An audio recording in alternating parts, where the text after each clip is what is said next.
사마리아 브레이크라고 하는 제목으로 이 시간 하나님 말씀 여러분과 나누기를 원합니다. UT 음대에 제가 처음 합격해서 비행기를 타고 이곳 어스틴까지 날아올 때만 하더라도 제 꿈 중에서는 0.1%도 목사가 될 것이라는 생각을 해본 적은 없었고요.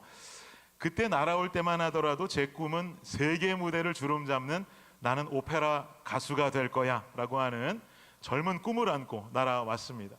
미국이라는 넓은 땅 위에 수많은 오페라 극장에서 노래하고 또 연기하면서 살아갈 생각을 하니까 날아오는 그 시간 동안이 길게 느껴지지도 않고 굉장히 가슴 벅차오르는 설레임으로 미국 땅을 밟았던 기억이 납니다. 그렇게 도착한 이 어스틴에서 한 작은 유학생 교회를 처음 만나게 됐고요. 그곳에서 만난 유학생들과 함께 점점 청년의 때에 가까워지면서 모여서 떡볶이도 해먹고 또 교제도 하고 그들의 고민을 자연스럽게 들어주고 그러다 보니 저는 그들에게 형이고 오빠 같은 존재이기도 하고 또 제 안에는 누나고 언니 같은 존재이기도 하면서 동시에 또 아빠랑 엄마가 와도 같은 모습으로 그 대학생 청년들을 믿음 안에서 잘 섬겼던 그런 삶을 살았더랬습니다. 그렇게 하면서 점점 그 모임들이 조금씩 커가게 되고 그 청년들과 함께 토요일에 모여서 예배드리고 간증을 나누고 하면서 유학생 생활의 영적인 허기를 달랬더랬습니다. 그렇게 살아온 몇 년간의 시간 끝에 드디어 저는 UT 졸업을 한 학기 앞둔 상황에 처하게 됐습니다. 졸업을 한 학기 앞으로 바라보고 있는 시기의 음대생들은요, 여러분 잘 모르시겠지만 굉장히 바쁜 시기입니다. 왜냐하면 다음 과정을 공부하기 위해서 새로운 학교에 어플라이를 해야 되고 또 시험을 준비하는 시즌으로 보내야 되기 때문에 한 학기 졸업을 앞둔 음대생들의 삶은 정말 불철주야로 너무나 바쁜 삶을 살아가게 되는 것이죠. 저 또한 그 마지막 학기를 굉장히 바쁘게 시작했습니다. 음대생들은 보통 학교에 진학하기 위해서 자신이 하는 그 실기를 오디오로 먼저 녹음을 해서 1차 녹음본을 그 지원하는 학교로 보내게 되어 있습니다. 그럼 학교에서 1차 녹음본을 들어보고 보낸 사람 모두를 다 부르는 것이 아니라 보낸 사람이 뭐 한 200명, 300명이라면 그 중에서 학교에서 뽑고 싶은 사람 중에 몇 명만 골라서 그 학생들에게 초대장을 보내주게 돼요. 그러면은 그 초대 메일을 받은 사람들은 직접 그 학교로 가서 이제 현장 오디션을 보게 되는 것이죠. 현장 오디션을 보고 합격 여부를 판단받게 되는 것입니다. 저도 당시에 마지막 학기랑 1차 시험을 위해서 제 노래를 녹음하는 준비를 하는 과정 중에서 굉장히 기이한 현상이 한 가지가 나타났어요. UT 음대에 가보면 녹음할 수 있는 곳이 굉장히 많습니다. 그리고 콘서트홀도 엄청 많은데 제가 녹음을 하려고 하는 그 시기에 UT 음대 안에 있는 녹음할 수 있는 공간의 예약이 모두 다 풀로 차버리고 심지어 콘서트홀도 마저도 빌릴 수 있는 곳이 한 군데도 없더라고요. 저는 그 시기에 왜 이 모든 녹음할 수 있는 장소가 예약이 꽉 차버렸을까? 아직도 제 머릿속으로 이해가 잘 되지를 않습니다. 왜냐하면 그렇게 다 차버릴 만큼 적은 숫자가 아니기 때문이죠. 그리고 또 한 가지 신기한 것은 제가 노래하는 것, 그것도 오페라를 한다고 하면 제가 오페라에 정말 인생의 반은 미쳐서 살아왔었는데 그렇게 살아왔던 제가 전혀 노래를 할 때 기쁨의 감정을 느끼지 못하는 기분을 경험했어요. 노래하는데 전혀 기쁘지가 않은 거예요. 그리고 심각한 것이 어느 정도 심각했냐면 여러분 노래를 이제 시작하면 오페라 아리아라고 하는 것은 뭐 길게는 7분 8분도 혼자 노래를 해야 되고 짧게는 5분도 노래하는데요. 첫 소절 첫 음정을 아라고 내는 순간 제 마음속에 어떤 기분이 드는 줄 아세요? 그 당시에 이 노래 언제 끝나지? 이런 생각이 드는 거예요. 너무 노래가 첫 소절을 부르는데 제 자신이 노래가 지루한 거예요. 이 노래 도대체 언제 끝나는 거야? 언제까지 내가 이 노래를 불러야 되는 거야? 라고 하는 처음 겪게 되는 감정들을 경험하게 됐습니다. 그만큼 노래하는데 기쁨으로 노래를 부르지도 않고 제가 제 노래하는데 노래하는 게 지루하고 기쁘지가 않으니까 노래를 듣는 관객들은 반응이 어떻겠어요? 당연히 관객들도 제 노래를 통해서 감동을 느끼지 못하는 것이죠.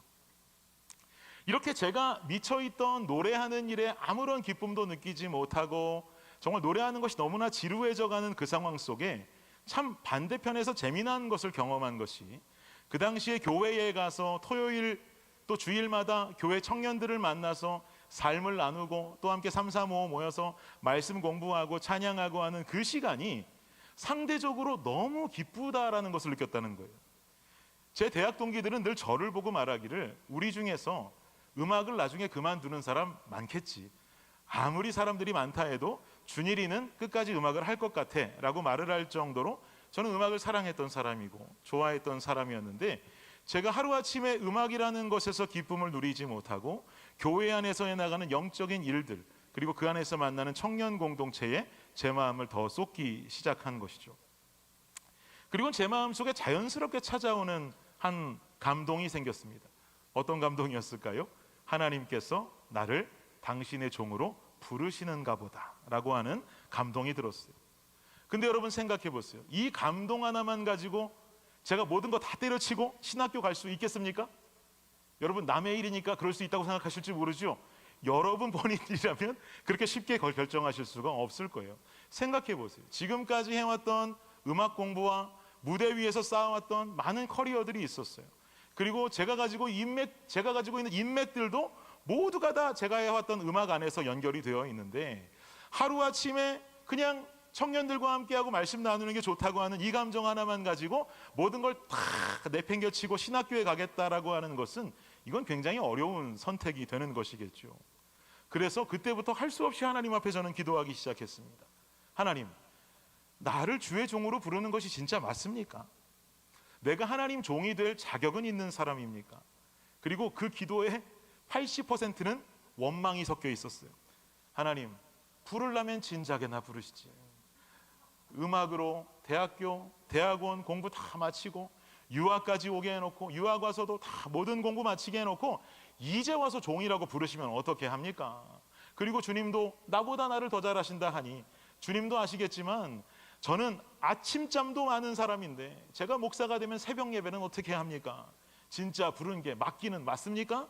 이런 원망 섞인 기도를 하면서 그 당시에 성전에 앉아가지고 새벽마다 부르짖으면서 흘린 눈물이 제 평생 흘릴 눈물보다 더 많은 눈물을 그때 많이 울고 뒹굴었던 것 같아요. 그러던 어느 날 기도를 하던 중에 그날은 뭔가 하나님하고 담판을 지어야겠는 거예요.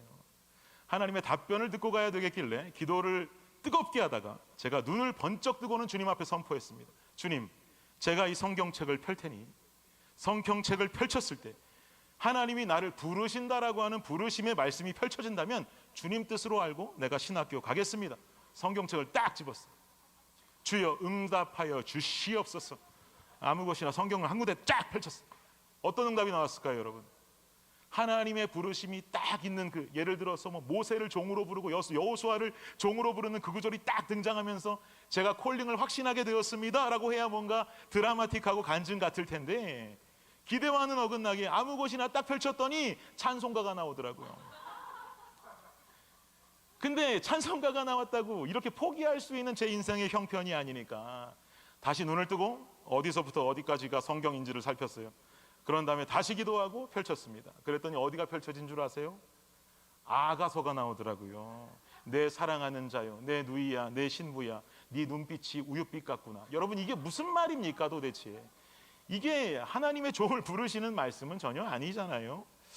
이런 전혀 부르심과 합당하지 않은 이야기들이 나오는 거예요. 제가 그날 새벽에 얼마나 실망했는지 모릅니다.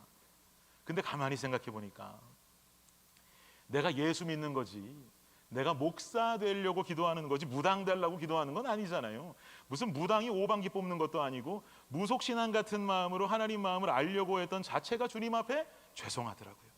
그래서 그날 이후로는 저는 하나님 말씀을 뽑기처럼 여기지를 않습니다. 여러분 송부영 신예배 때 다들 말씀 뽑기 하셨죠? 좀 다른 이름이 있었으면 좋겠어요. 말씀 뽑기라는 이름밖에 없을까? 좀 더 좋은 은혜로운 이름이 있다면 좋겠지만 우리 한국교회에서 전통적으로 써오던 단어는 말씀 뽑기예요. 그래서 여러분들 여기 앞에다가 비치해 두었던 신년 말씀 액자들 하나씩 가져가셨을 텐데 여러분 어떤 말씀 뽑으셨어요? 다들 좋은 축복의 말씀들 뽑으셨습니까? 혹시 뭐 이렇게 저주의 말씀, 증오의 말씀 뽑으신 분들 안 계세요? 한 분도 안 계실 거라고 확신합니다. 왜냐하면 제가 만들었는데 죄다 축복의 말씀만 넣었어요. 그 축복의 말씀이 나한테 얼마나 구체적으로 다가오는지 다 다른 마음이지만 모두 다 축복의 말씀이었어요. 여러분 잘 생각하셔야 됩니다. 그거 무당이 오방기 뽑듯이 뽑아가지고 하나님 뜻 알겠노라 하고 뽑는 거 아닙니다. 여러분 삶의 2025년도에 집에 붙여주는 부적도 아니에요. 그저 주님이 주시는 신년 말씀이니까 내가 이런 삶의 자세를 가지고 이 말씀 순종하는 한 해를 살겠습니다 라는 결단의 마음으로 말씀 받으시는 여러분 되시기를 예수님 이름으로 축복합니다. 어떡하지, 난 송구영신 예배 못 나와서 못 받았는데, 아까 광고 나왔다시피 이따가 저쪽 건너편으로 오시면 여러분 가져가실 수 있도록 미리 다 준비해놨습니다. 제가 부사역자 때 우리 청년부를 담당했을 때도, 또 개척을 하고 블레싱 사역을 했던 작년에도 송구영신 예배 때 말씀을 이렇게 고를 때요, 제 말씀을 당연히 하나 이렇게 선택을 하고요, 제 말씀만 뽑는 게 아니라 우리 공동체 전체에 주시는 하나님 말씀을 함께 고릅니다. 그리고 그 말씀을 가지고 꼭 신년 첫 주에 설교를 하는데요, 이번에도 수많은 신년 말씀들 가운데 블레싱 공동체에 허락하신 말씀 무엇입니까? 주님, 우리에게도 그 순종할 수 있는 말씀 한 가지를 주십시오라고 기대하면서 하나를 골랐더니 그 말씀이 바로 아까 읽으셨던 오늘 본문이 되는 사도행전 1장 8절의 말씀이 뽑혔습니다. 다시 한번 읽어볼까요? 시작. 오직 성령이 너희에게 임하시면 너희가 권능을 받고 예루살렘과 온 유대와 사마리아와 땅끝까지 이르러 내 증인이 되리라 하시니라. 아멘이십니까? 기가 막힌 말씀이죠. 우리 블레싱 교회가 가지고 있는 목적이 미셔널 처치, 선교적 교회를 지향하고 있는 우리 교회인데, 이런 우리 교회에 너무너무 잘 맞는 말씀을 하나님께서 허락하셨어요. 이 말씀 뽑고 확인하면서 저 좀 닭살 좀 돋았습니다. 그리고 2025년도는 우리 교회가 선교적인 사명들을 진정 더 감당하는 교회가 되어야겠다라고 하는 이 교회의 목회자로서의 결단을 함께 하게 되었습니다. 여러분도 잘 아시는 것처럼 사도행전 1장 8절 저 말씀은요, 예수님께서 승천하시기 전에 마지막으로 모인 자들에게 주셨던 지상 명령이에요. 그래서 저 구절은 예수님의 마지막 지상 명령이다 라고 하는 별명이 붙어 있기도 하고, 조금 더 극적으로 표현하는 분들은 예수님 최후의 지상 명령이다 라고 별명을 지어서 부르기도 하는 구절이 됩니다. 그리고 이 말씀에 대한 해석은요, 사실 저 말씀을 가지고 저도 저 말씀을 본문으로 해서 설교를 한 서너 번은 한 것 같아요.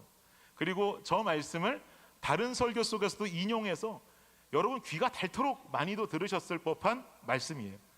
근데 이 말씀을 딱 뽑고 나서 이 닭살도 돋으면서 너무나 기분이 좋은데 마음 한편에 고민이 생겨요. 어떤 고민이 생기냐면, 같은 본문 갖고 설교 한 서너 번 해보세요. 또 할 말이 뭐가 있을지. 이게 고민이 되더라고요. 이걸 가지고 어떻게 신년 첫 주 설교를 할 수 있지? 그래도 하나님과 약속한 것이니 이걸 가지고 설교를 해야 되는데, 그 말씀을 붙들고 계속 곰곰이 묵상하는 가운데 하나님께서 희한하게도 이전까지는 한 번도 하지 않았던 한 단어에 집중하게 하시더라고요. 제 눈에 의미 있게 다가온 단어, 그 단어가 무엇이냐? 바로 사마리아라고 하는 단어였습니다. 여러분 생각해 보시면 유대인들과 사마리아 사람들의 관계는 아주 좋지 않았습니다. 좋지 않은 정도가 아니라 유대인들은 사마리아 사람들을 경멸하듯이 대했죠. 그래서 유대인들이 남쪽에서 북쪽으로 올라가든지 반대로 북쪽에서 남쪽으로 내려오든지 지리적으로 분명히 중앙에 사마리아라고 하는 도시가 끼어 있기 마련이거든요. 그렇기 때문에 남에서 북으로 올라갈 때도 사마리아를 관통하면 가장 빠르게 갈 수 있고, 북에서 남으로 내려올 때도 사마리아를 관통하면 가장 빨리 갈 수 있는 지름길이 되는데, 이마저도 지나가는 것을 금하면서 유대인들은 사마리아 땅을 부정하다고 여기다 보니까 사마리아를 관통하지 못하고 밑에서 위로 올라갈 때는 동쪽으로 돌아가고 위에서 밑으로 내려올 때는 서쪽으로 돌아가는 엉뚱한 경로를 택해서 위아래를 옮겨 다녔단 말이에요. 참 재미난 현상이죠. 그럼 도대체 왜 유대인들이라고 하는 사람들은 사마리아 사람들을 그렇게도 싫어했을까? 그 시작이 되는 이유는 먼저 남북 분열왕국 시대로 좀 올라가 보면 좋겠는데, 남유다와 북이스라엘이 솔로몬 정권 이후로 분열된단 말입니다. 그랬을 때 남유다의 수도는 어디였습니까? 예루살렘이에요. 북이스라엘의 수도는 어디가 됩니까? 사마리아가 돼요. 이때부터 남과 북이 갈라졌는데, 남유다 예루살렘과 북이스라엘 사마리아로 약간 대치 관계에 놓여 있다 보니 유다 사람들에게 있어서 사마리아라고 하는 이름은 그렇게 반가운 이름이 아닌 거예요. 또한 아수르가 행한 유대 민족들의 어떤 민족성을 말살하려고 하는 정책으로 인해서 사마리아에 살던 유대 민족들이 이방인들과 통혼을 하면서 영적 도덕을 어겼다라고 하는 이유로 말미암아서 유대인들은 사마리아 사람들에게 큰 불편함을 가지고 있었습니다. 근데 본문을 보면, 오늘 본문 보면 오직 성령이 너희에게 임하시면 너희가 권능을 받고 예루살렘과 온 유대와 사마리아 땅끝까지 이르러서 증인된 삶을 살아가야 된다라고 명령한단 말이에요. 즉 우리가 복음을 전해야 하는 지명 속에 불편하디 불편한 사마리아라고 하는 지명이 속해 있더란 말이죠. 우리는 그냥 사마리아하고 지나갈 수 있지만 당시 유대민족들에게 있어서 사마리아라고 하는 이름, 사마리아까지? 이렇게 갸우뚱할 수 있는 아주 불편한 관계 속에 있는 도시였단 말이에요. 여러분, 이처럼 사마리아는 우리가 신앙생활을 해나가면서 만나게 되는 관계적인 갈등과 불편함을 말하는 것입니다. 저는 2025년도를 시작하고 있는 블레싱 공동체가 공동체 안에서 관계적인 갈등과 불편함을 해소할 수 있는 영적인 훈련의 장소가 될 수 있기를 예수 그리스도의 이름으로 축복합니다. 이 예수 그리스도의 공동체 안에서마저 관계적 갈등과 불편함들이 존재하게 된다면 우리가 진정 세상 속에서 만나야 되는 사마리아를 향해서 어떻게 우리가 전진하고 나갈 수 있겠습니까? 세상 속에서 불편한 사람, 세상 속에서 우리가 속된 말로 꼴보기 싫은 사람한테까지 우리는 가서 복음을 전하는 사명을 가지고 있는 자들인데 그 사마리아 근처까지 갈 수 있겠냔 말이에요. 우리가 교회 안에서 훈련되어지고 그 안에서 사마리아를 훈련하고 경험할 때 사마리아 근처까지도 가보지 못하는 교회와 성도의 모습이 아니라 결국 세상 속의 사마리아까지 뛰어넘게 되는 역사와 상황이 벌어질 줄을 믿습니다. 제가 지난주에 강단에서 설교하면서 제 신년 목표에 대해서 이야기하기를 건강해지는 겁니다 그랬어요. 거기까지만 말씀드렸어요? 거기까지만 말했어야 돼요. 건강해져야 됩니다 라고 하더니 그 다음에 뭐라 그랬냐면 건강해지기 위해서 저는 살을 빼야겠습니다 그랬어요. 그랬죠 여러분? 괜한 소리를 했어요. 저는 제가 살을 빼야겠습니다라고 하는 제 한마디의 파급력이 교회 안에서 이렇게 커질 줄은 상상도 못했습니다. 평소에 제가 살 빼기 다들 원하셨나 봐요. 평소에 제가 살을 빼길 다들 원하셨던 것처럼 제 다이어트를 향해서 화이팅 해주시는 분들 너무나 많았고요. 심지어 저한테 오셔서 요즘 목사님 뭐 드시고 사세요? 관심을 보여주시는 분들도 있었고요. 전 가장 재미난 게 목사님 다이어트 화이팅이라고 문자 메시지도 받았습니다. 입이 방정이에요. 제가 쓸데없는 소리를 했어요. 이렇게 된 이상 목사가 돼서 한 입으로 두말할 수는 없는 거잖아요 여러분. 목사는 제가 신학교에서 배웠을 때 목사는 삶으로 설교를 해야 된대요. 위에서 떠든 말은 지켜야 된다는 말이에요. 근데 어떻게 한 입으로 두말할 수 있겠어요? 그래서 요즘 정말 하루하루 힘든 삶을 살아가고 있습니다. 저는 다이어트만 시작하면 왜 그렇게 크림빵이 먹고 싶은 거예요? 사람들은 밥 먹고 김치 먹어야 개운하고 뭔가 다 맞춰진 것 같다는데 저는 밥 먹고 크림빵 하나를 먹어야 좋아요. 표정들이 왜 그러세요? 그러니까 네가 그렇지 뭐 이런 표정들이. 밥 먹고 크림빵 하나 먹어야 이게 속이 개운하고 참 그런 좋은 사람이거든요. 제가 지난 주간 교회 사무실에 앉아서 설교 준비하는데 새벽 예배 왔다가 집에 돌아가지 않고 계속 설교 준비하다 보니까 11시쯤 되니까 너무 배가 고파요. 설교 준비가 잘 진행될 때는요 나가서 뭐를 사오거나 또 잠깐 먹고 오는 것도 방해될 때가 있습니다. 여러분도 공부하실 때 이렇게 논문 같은 거 쓰시다 보면 잘 될 때는 빨리 써야지 중간에 나갔다 오면 꼭 흐름이 끊기잖아요. 그래서 나갈 수도 없고 어떻게 할 수도 없고 배는 고파 죽겠고 고민하다가 제가 결국은 배달 앱을 켜서 타코를 배달시켰어요. 그나마 타코가 살이 좀 덜 찐다고 그러더라고요. 진짜예요. 타코가 덜 찐대요. 그래서 타코를 시켜놓고 이제 타코를 언제 오나 오매불만 기다리고 있는데 시간이 되니까 타코가 배달되어 왔어요. 그래서는 사무실 앞에 도착했다 그러길래 나가서는 그걸 얼른 가지고 들어와서 설교 준비하면서 먹으려고 기대를 가득 안고 봉지를 열었는데 세상에 여러분 타코를 시켰는데 배달하는 친구가 살사를 빼놓고 안 가지고 온 거예요. 여러분 타코를 먹는데 살사 없이 어떻게 먹습니까? 살사가 있어야 먹을 때 살사 맛으로 먹는 게 타코 아니에요? 이건 뭐 초고추장 없이 회 먹는 것도 아니고 쌈장 없이 고기 먹는 거랑 똑같은 거잖아요. 그거를 받았는데 너무 화가 치밀어 올라오는 거예요. 아니 빼먹을 게 따로 있지 어떻게 살사를 빼고 와. 고민을 하고 있는데 봉지 안으로 작은 거 몇 가지가 보여요. 뭐가 보이냐면 소금, 후추, 라임이 들어가 있더라고요. 살사를 줘야지 소금, 후추, 라임을 뭐하러 줘요? 그걸 보는데 제 마음속에 간절한 하나님 마음이 느껴져요. 살사를 뿌려 먹으면 그만큼 당도가 높으니 살이 찔 수 있단다. 소금, 후추, 라임으로 대신하거라 라고 하는 주님 마음이 느껴지는 것 같아서 주님 마음이라고 하기엔 너무 과장됐고 배가 많이 고팠던 거지요. 그래서 속는 셈 치고 타코를 열어서 그 위에 소금을 뿌리고 후추를 뿌리고 마지막에 라임을 쭉 짜서 기도하는 마음으로 한 입을 먹었습니다. 여러분, 맛이 어땠을까요? 여러분 꼭 드셔보세요. 맛있어요. 맛있어요. 근데 꼭 드셔보세요. 맛있는데 문제는 뭐냐면 살사가 있으면 살사랑 드세요. 괜히 또 목사님이 그렇게 먹어보라 그랬다고 먹었는데 맛없다 그러시지 마시고 살사랑 먹는 게 더 맛있죠. 그런데 그날은 뭔가 그거밖에 없으니까 뿌려서 먹었는데 기대 이상으로 맛있더라는 얘기예요. 제가 소금, 후추 뿌리고 라임 짜서 타코를 먹으면서 느끼게 된 것은 뭐냐면 살사를 안 가져왔든 뭐가 어쨌든 가장 중요한 건 그 음식을 먹고 소화시키는 사람이 중요한 거라는 거예요. 요즘 하도 안 먹는 게 많다 보니까 시장이 반찬이라고 살사 없이 타코를 먹는데 이게 맛있더라는 거죠. 여러분, 저는 우리 블레싱 공동체의 마음가짐이 좀 이랬으면 좋겠습니다. 사람들이 모인 곳은요, 어디나 할 것 없이 부족함과 연약한 사람들이 모이게 되어 있어요. 완전한 사람은 없어요. 완전하면 하나님이지 완전한 인간이 어디 있겠습니까?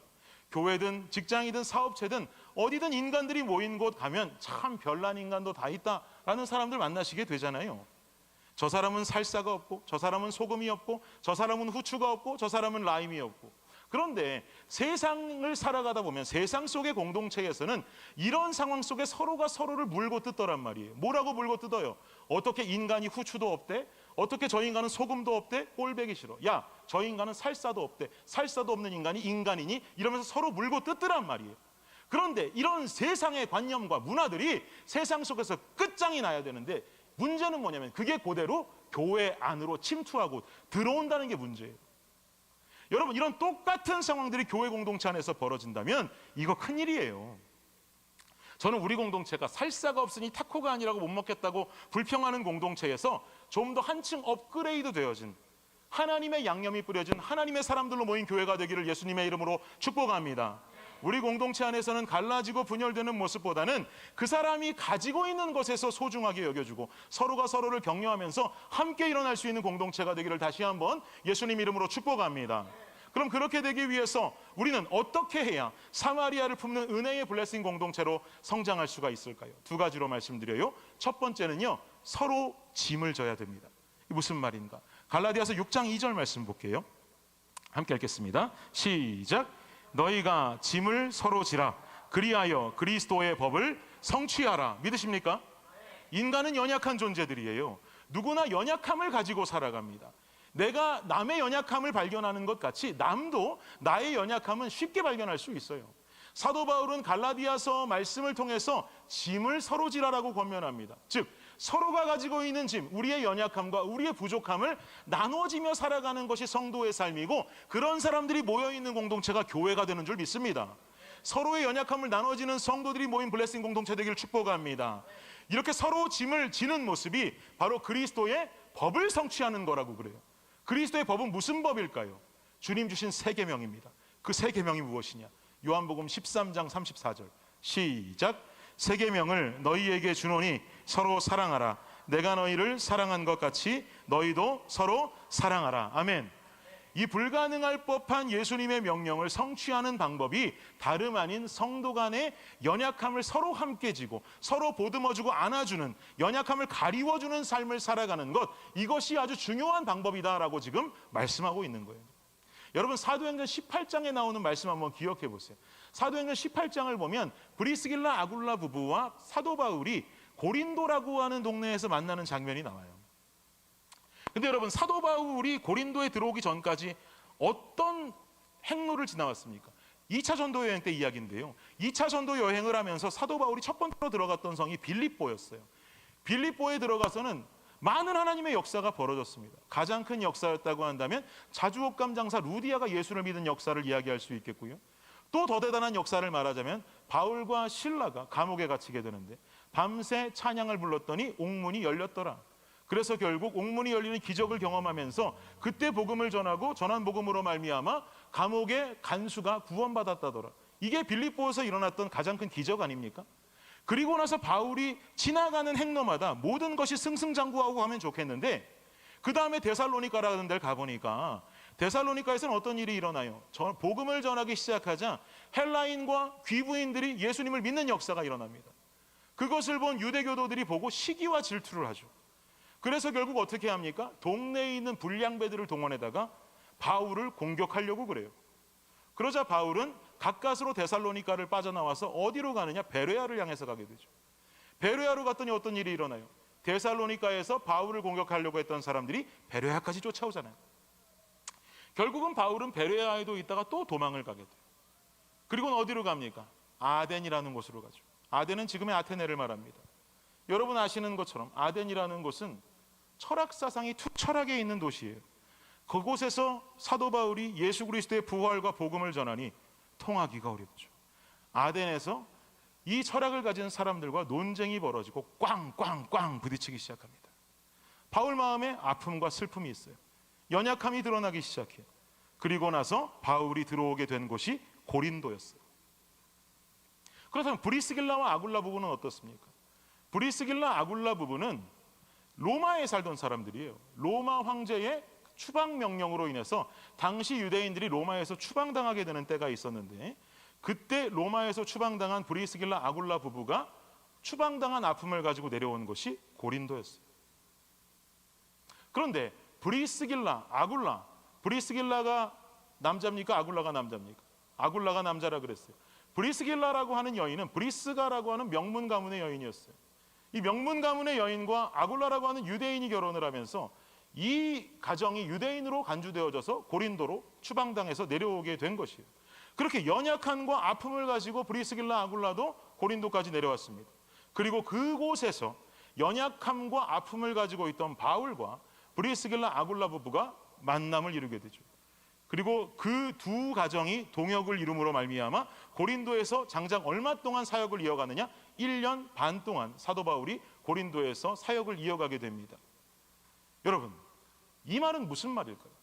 아픔과 아픔이 만나고 연약함과 연약함이 만나서 서로가 서로의 짐을 지는 사역을 함께 감당하다 보니까 첫 번째로 그들 가운데 먼저 회복이 일어나고, 그리고 그들 가운데 먼저 일어나는 그 회복이 고린도로 전달되어지면서 고린도가 성령으로 뒤집어지기 시작합니다.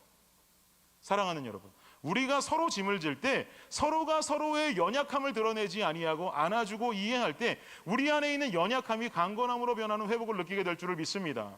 또한 이것이 강한 시너지가 되어서 다른 누구든 품고 안아줄 수 있는 넓은 밭으로 성장하게 되는 줄도 믿습니다. 이것이 서로 사랑함을 실천하는 그리스도의 법을 성취할 수 있는 공동체의 모습이라는 것이죠. 이런 블레싱 공동체가 될 수 있기를 예수 그리스도의 이름으로 축복합니다. 그럼 두 번째로요, 어떻게 해야 사마리아를 품는 은혜의 블레싱 공동체로 성장할 수 있을까? 그 두 번째는요, 따라해 보세요. 뜨겁게 사랑해야 합니다. 베드로전서 4장 8절 말씀 볼게요. 시작. 무엇보다도 뜨겁게 서로 사랑할지니 사랑은 허다한 죄를 덮느니라. 아멘. 상대의 연약함을 덮을 수 있는 방법은 뜨겁게 상대를 사랑해 주는 일입니다. 상대를 향한 뜨거운 사랑은 그의 연약함을 덮어줄 수 있어요. 그런데 여기서 우린 질문이 생기죠. 목사님, 어떻게 뜨겁게 사랑합니까? 사마리아라면서요. 나와 맞지도 않는 상대인걸요. 나와는 공감대도 없는 사람인걸요. 교회 안에서 좀 불편한 사람인데요. 다가갈 수 없는 상대인데요. 그것도 사랑도 아니고 뜨겁게 사랑하라고요. 어떻게 사랑합니까? 어떻게 뜨겁게 사랑할 수 있습니까? 말이 쉽죠. 사실 이것은요, 굉장히 이상적인 그림이 아닌가라는 생각이 들기 마련입니다.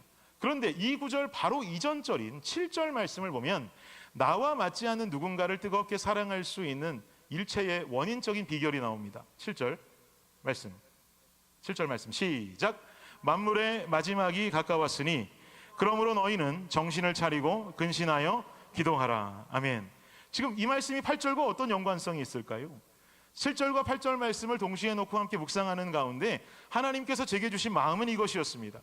나와 맞지 않는 누군가를 뜨겁게 사랑할 수 있는 마스터키, 그 열쇠는 바로 7절에서 말하는 것과 같이 근신하여 기도함에 달려있다는 것입니다. 나와 맞지 않는 누군가를 뜨겁게 사랑하기는커녕 사랑조차 할 수 없는 그 중요한 이유는 그를 향한 내 관심조차 존재하지 않기 때문이에요. 관심도 없는 누군가를 사랑한다는 것 여러분 가능하십니까? 관심이 없는 사람은 어떻게 사랑해요? 불가능한 일이에요. 남녀 간의 관계도 마찬가지시잖아요. 처음부터 사랑할 수 있었나요? 처음부터 내 아내 만나자마자 바로 사랑하실 수 있었어요? 내 남편 만나자마자 처음부터 바로 사랑하실 수 있었어요? 아니잖아요. 남녀 간의 관계에 있어서도 첫 번째는 관심입니다. 관심. 1차적으로 내가 그 이성에게 관심이 보여져야 그 관심으로 만나보고 만남이 이루어질 때 사랑의 단계로 점점 발전하는 것이지, 생판 보지도 못한 사람을, 만나보지도 않은 사람을 만나자마자 사랑할 수는 없는 거예요. 그래서 누군가를 사랑하는 첫 단계는 관심인데요, 관심을 가질 수 있는 가장 빠른 지름길은 그를 위해서 근신하여 기도하는 시간을 갖는 것입니다. 즉 우리 공동체가 어느 누구도 뜨거운 사랑으로 보듬어 줄 수 있는 공동체가 되기 위해서 가장 먼저 살아나야 하는 것은 뭐겠습니까? 기도가 살아나는 2025년도에 블레싱 되기를 축복합니다. 기도로 인해서 내 기도만 하는 것이 아니라 지체들을 향한 기도를 하면서 관심이 드러나는 블레싱이 되어야 되는 거예요. 기도를 통한 관심으로, 관심을 통한 사랑으로, 사랑을 통한 뜨거운 사랑으로 성장할 수 있는 블레싱의 2025년도가 되어야 하는 것입니다. 그래야 우리 공동체 안에서 누가 되든지 품는 거예요. 사마리아가 되었든지 뭐 가까운 유대가 되었든지 우린 누가 됐든지 품어낼 수 있는 거예요. 이것이 예수님께서 이 땅의 교회를 향해 바라는 가장 중요한 부분일진데, 이 부분을 지키지 못하고 그저 야 교회도 뭐 인간들 모인 곳이니까 어쩔 수 없지 하면서 포기하고 지나쳐버린다면 이런 생각과 행동이 결국 예수님 마음에 더 실망을 안겨드리는 상황을 만드는 것은 아닐까요? 우린 이것이 굉장히 중요하단 말입니다.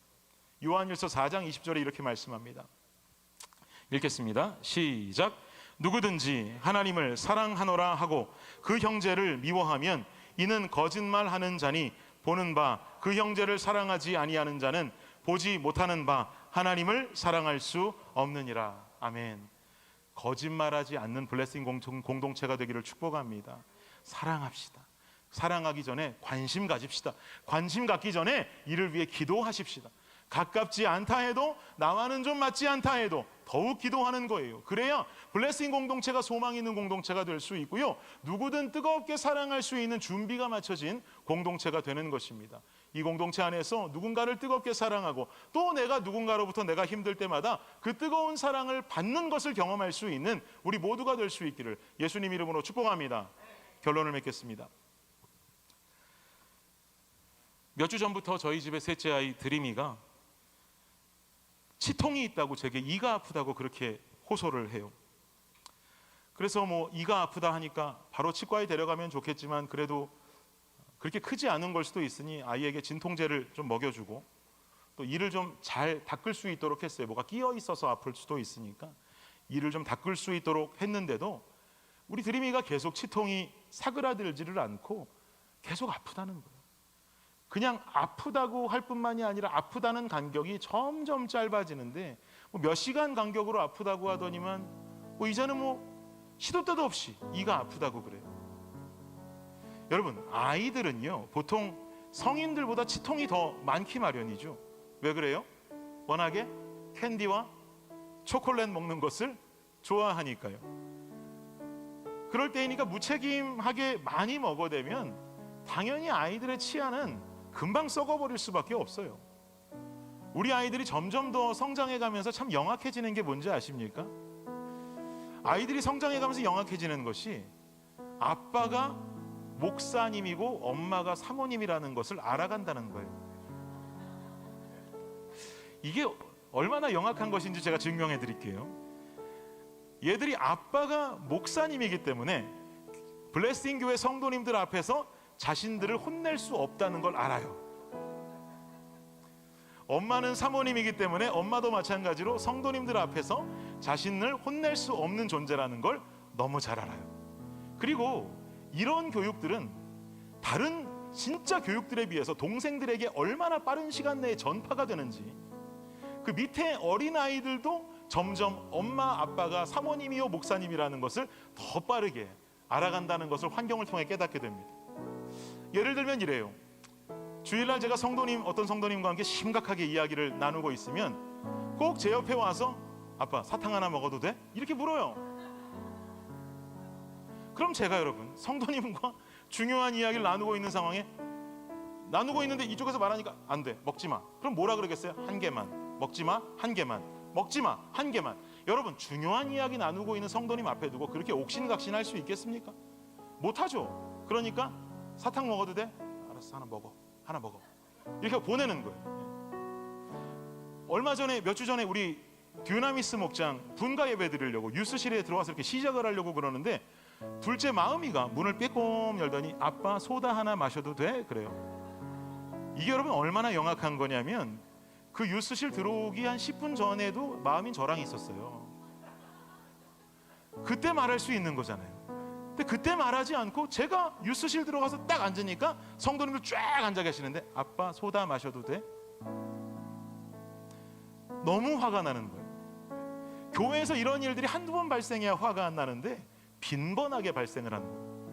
그래서 이 녀석들도 이런 환경을 악용하고 있구나라는 판단이 정확하게 선 어느 날 집에 와서 아이들을 심하게 꾸중했습니다.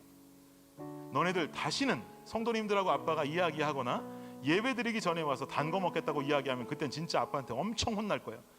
성도님들 앞에 계셔도 혼낼 거야 라고 제가 이야기를 따끔하게 했어요. 그 다음 주에 교회 왔어요. 고쳐졌을까요? 안 고쳐져. 이 틈새 전략은 고쳐지지를 않아요. 여러분께 제가 미리 양해의 말씀을 드립니다. 여러분과 어떤 심각한 대화 중에라도 제가 한번 저희 아이들을 호되게 꾸짖는 날이 오거들랑은 오늘이 그날이구나 라고 여겨주시면 감사하겠습니다. 결국 이렇게 단 것만 입에 달고 살더니만 결국은 이가 아프다는 간격이 짧아지고, 엊그제는 드림이가 울면서 뭐라는 줄 아세요? 아빠 치과 보내줘.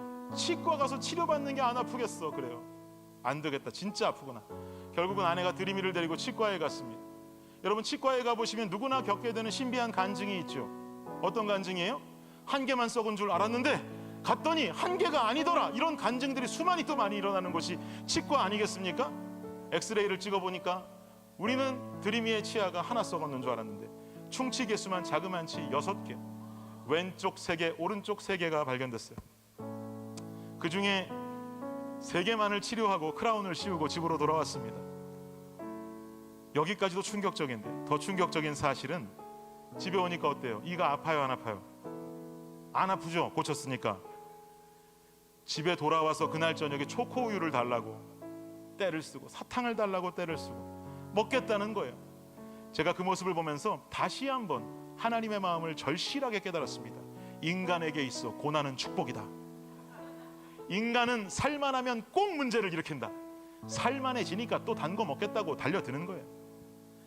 여러분, 어린아이들에게 있어서 책임감이라는 것을 찾아내기는 쉽지 않죠.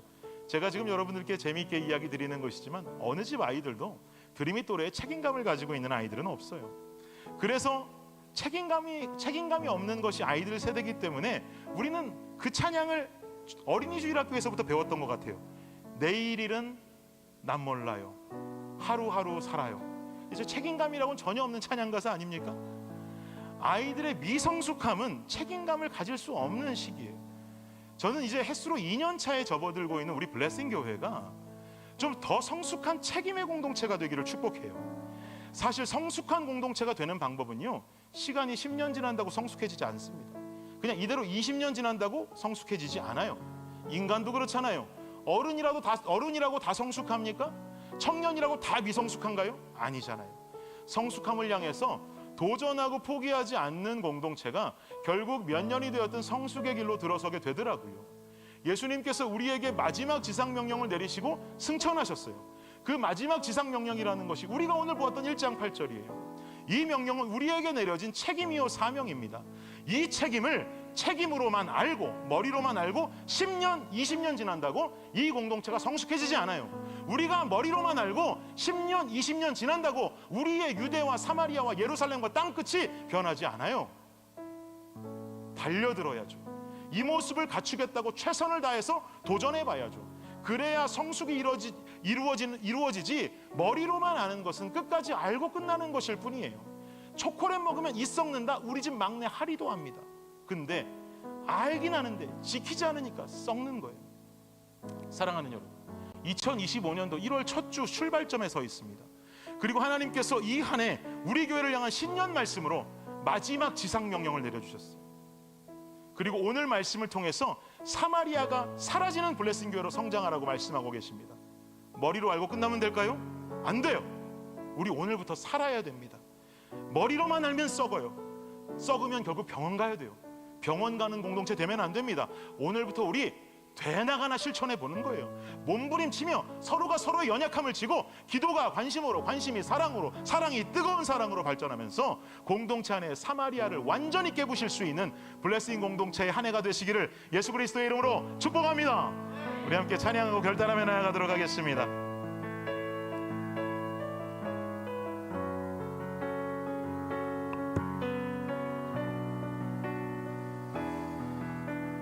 우리 함께 찬양합니다. 하나님의 사랑을, 하나님의 사랑을 사모하는 자, 하나님의 평안을 바라보는 자, 너의 모든 것 창조하신 우리 주님이 너를 얼마나 사랑하시는지. 하나님께, 하나님 경배하는 자, 하나님의 선하심을 닮아가는 자, 너의 모든 것 창조하신 우리 주님이 너를 자녀 삼으셨네. 하나님 사랑의 눈으로, 하나님 사랑의 눈으로 너를 어느 때나 바라보시고, 하나님 인자한 귀로서, 하나님 인자한 귀로서 언제나 너에게 기울이시니, 어둠의 밝은 빛을, 어둠의 밝은 빛을 비춰주시고 너의 작은 신음에도 응답하시니, 너는 어느 곳에 있든지 주를 향하고 주만 바라보지라.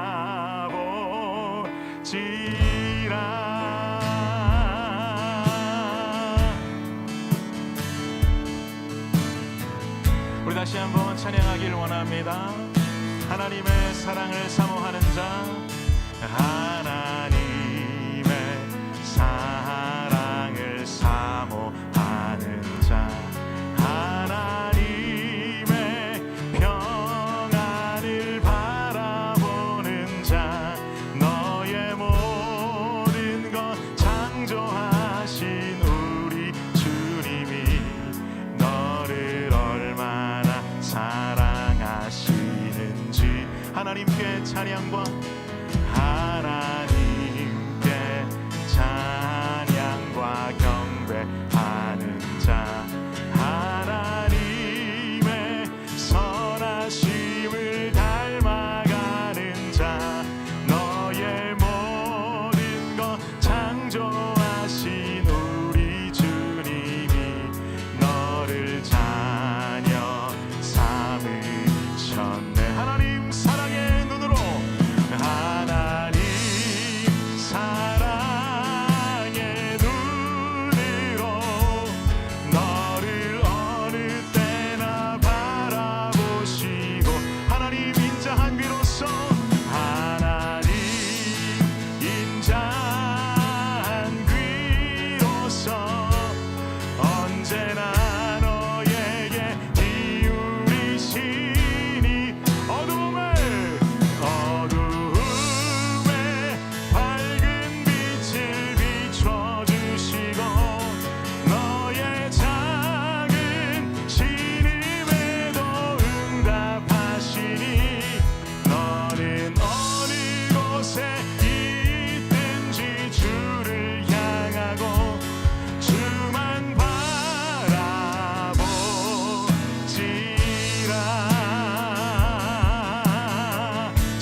찬양합니다. 하나님의 사랑, 하나님의 사랑을 사모하는 자, 하나님의 평안을 바라보는 자, 너의 모든 것 창조하신 우리 주님이 너를 얼마나 사랑하시는지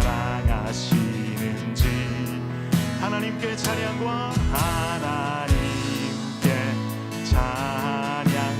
경배하는 자, 하나님의 선하심을 닮아가는 자, 너의 모든 것 창조하신 우리 주님이 너를 자녀 삼으셨네. 하나님 사랑의 눈으로, 하나님 사랑의 눈으로 너를 어느 때나 바라보시고,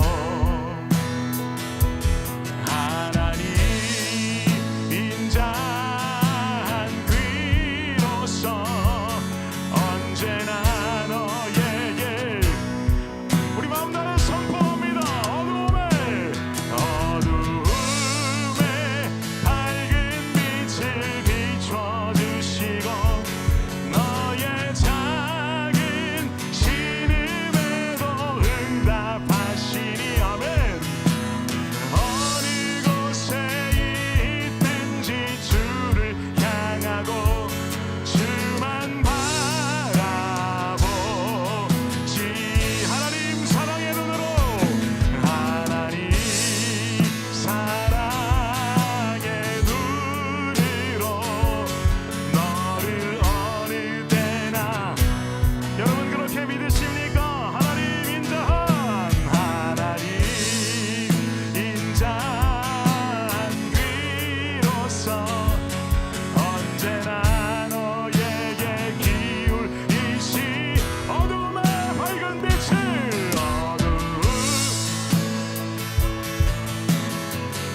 너의 작은 신음에도 응답하시니. 너는 어느 곳에 있든지 주를 향하고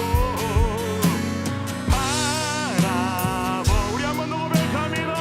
하나님 인자한 귀로서, 하나님 인자의 눈, 너를 어느 때나 바라보시고, 하나님 인자한 귀로서, 하나님 인자한 귀로서 언제나 너에게. 아멘 아멘. 어두움에 밝은 빛을 비춰주시고, 너의 작은 신음에도 응답하시니. 너는 어느 곳에 있든지 주를 향하고 주만 바라. 우리 한 번 더 다시 한 번 고백합니다. 하나님 사랑해, 하나님 사랑의 눈으로 너를 어느 때나 바라보시고. 아멘. 하나님 인자한, 하나님 인자한 귀로서 언제나 너에게 기울이시. 어두움에 밝은 빛을 비춰주시고, 너의 작은 신음에도 응답하시니. 너는 어느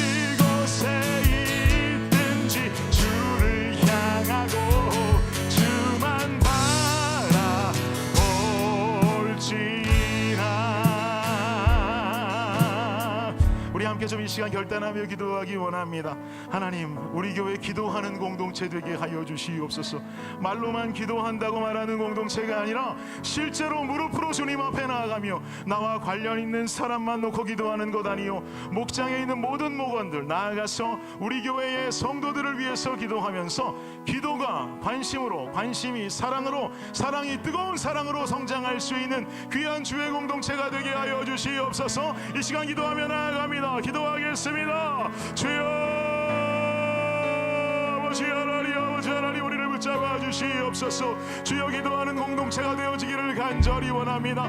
말로만 기도한다고 이야기하고, 아버지 하나님, 말로만 기도한다고 떠드는 공동체가 아니요, 실제로 무릎으로 나아갈 수 있는 온전한 공동체가 될 수 있도록 주님 함께하여 주시옵소서. 주님 앞으로 더 가까이 나와 관련 있는 사람들만 위해서 기도하는 것이 아니라 목장의 목원들과 모든 블레싱 성도님들의 삶을 위하여서 주님 기도함으로 말미암아 주님 앞으로 더 가까이 나아가고 온전히 하나님께 아버지 우리가 붙들림 받은 귀한 백성된 모습으로 주여 주의 나라를 향하여서 더욱더 가까이 주 앞에 기도하며 나아가시는 우리가 될 수 있도록 주여 역사하여 주시옵소서. 아버지 하나님, 역사하여 주시옵소서. 아버지 하나님, 우리를 이끌어 주시옵소서. 주님, 우리를 붙들어 주시옵소서. 기도하는 공동체로 나아갈 수 있도록 주여 함께하여 주시기를 간절히 원합니다. 주여, 우리와 함께하여 주시고 주여 우리 안에 역사하여 주시옵소서. 주님 감사합니다. 우리여서 한 가지 더 기도하기 원합니다. 여러분, 2025년도 우리 교회 표어는요, I am the church입니다. 우리가 더욱 개인의 교회됨을 강조할 것이고요, 한 해 동안 정말 지겹게 들을 정도로 I am the church, 우리의 교회됨을 강조할 것입니다. 그리고요, 여러분 개인의 교회가 모여있는 목장은 하나의 스몰 처치의 역할을 해나갈 수 있기를 간절히 원합니다. 이 시간 우리가 함께 기도하실 때 주여, 나라고 하는 개인의 교회가 성장하게 하여 주시옵소서. 우리가 각자 교회의 이름들, 우리 교회 이름을 정해놨어요. 나는 무슨 교회, 또 어느 집사님은 무슨 교회, 다 교회 이름을 지어놨습니다. 정해진 교회의 이름을 지켜내는 삶이 되게 하여 주시옵소서. 주님, 우리 목장을 작은 교회로 성장하게 하여 주시옵소서. 목장마다 사명 가지고 그 사명 감당할 수 있는 우리 목장 되게 하여 주시옵소서. 우리 다시 한번 주님 이름 크게 부르짖고 결단하며 기도하며 나아가도록 하겠습니다. 기도합니다. 주님이여, 우리 목장 가운데 함께하여 주시고 아버지 하나님, 우리 개인의 교회된 모습들이 아버지 하나님 앞에 더 가까이 나아가는 교회된 모습으로 아버지 하나님, 우리 교회의 개인된 모습으로 나아갈 수 있도록 주님 역사하여 주시옵소서.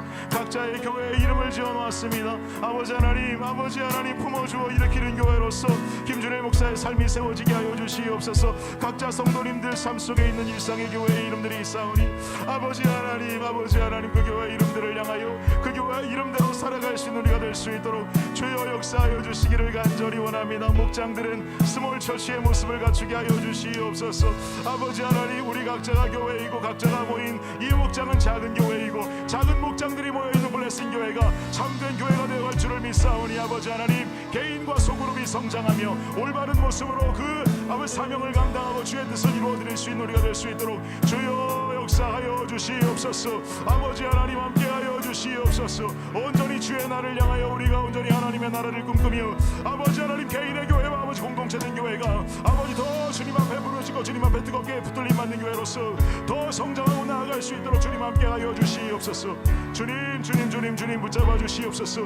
주님 역사하여 주시옵소서. 교회가 교회되게, 예배가 예배되게 하셔서 아버지 하나님, 온전한 교회된 모습으로 아버지 하나님, 이 땅에서 사명 감당하는 교회의 모습으로 아버지 우리가 우뚝 서 있을 수 있도록 주여 역사하여 주시옵소서. 주님 함께하여 주시옵소서. 온전히 하나님 나라를 위하여 서 있는 아버지 하나님, 오늘도 내일도 주의 나라를 향하여서 살아갈 수 있는 우리가 될 수 있도록 주여 I am the church, 아버지 하나님, 우리가 교회된 모습으로 살아갈 수 있도록 역사하여 주시옵소서.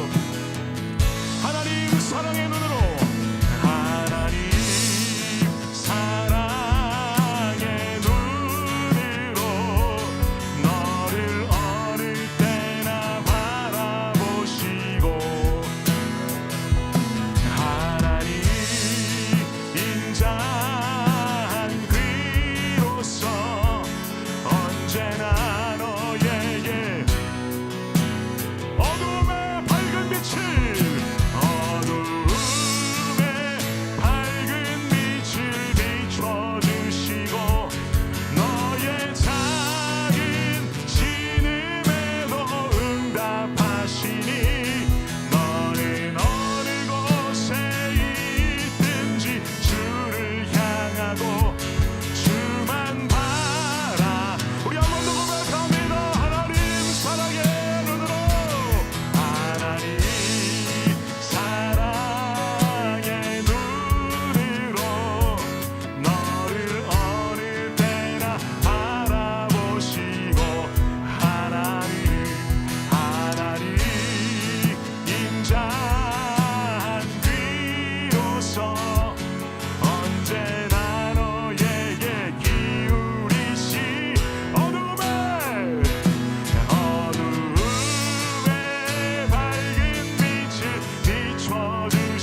믿음만이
나의 삶을 살아가기를 간절히 원합니다. 할렐루야.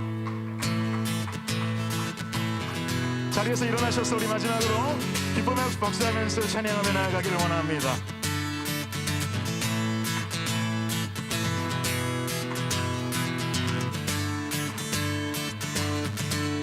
주 이름 찬양, 주 이름 찬양, 부녀의 강물 흐르는 부요한 땅에 살 때에 주님 찬양해.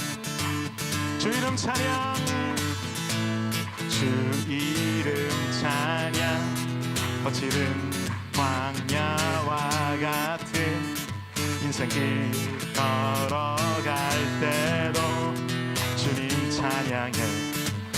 모든 축복, 모든 축복 주신 주님 찬양하리. 어두운 날이 다가와 나는 날 외치 주의 이름을 찬양해.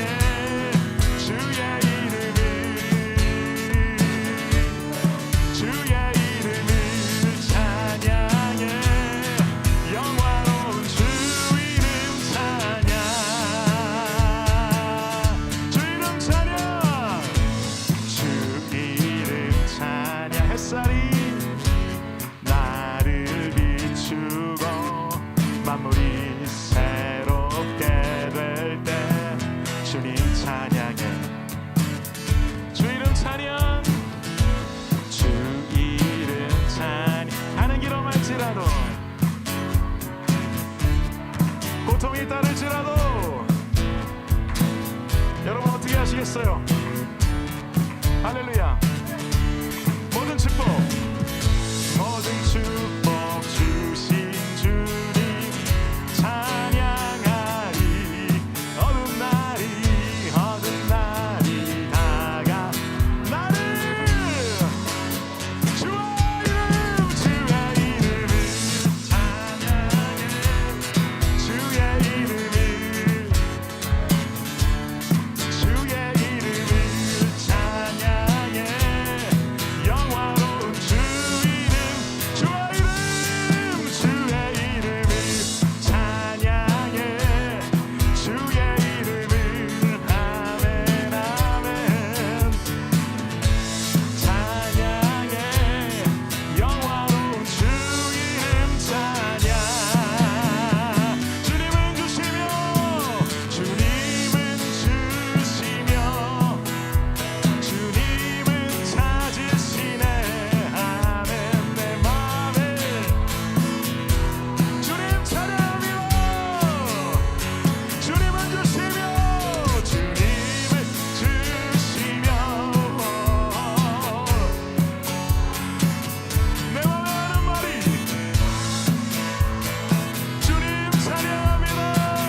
우리의 삶이 온통 주님을 향해 있기를 간절히 원합니다.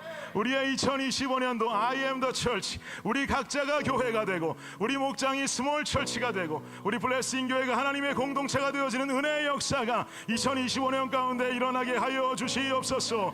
이 공동체를 올가매는 사마리아는 이 공동체 안에서 모두 다 떠나갈지어다. 모든 것이 치유받고 사마리아를 품어 안으며 이 공동체가 온전히 주의 사랑을 책임지고 전달함의 역사를 살아갈 수 있는 블레싱 공동체가 될 수 있도록 주여 역사하여 주시옵소서. 지금은 우리 주 예수 그리스도의 은혜와 무한하신 하나님의 사랑과 놀라운 성령의 은총이 지금 이 시간 주 앞에 나와 예배하고 찬양하며 결단하며 돌아가는 이 자리에 모인 모든 블레싱 가족들 머리 위에 지금으로부터 영원까지 함께 하시기를 우리 주 예수 그리스도의 이름으로 축원하옵나이다. 아멘.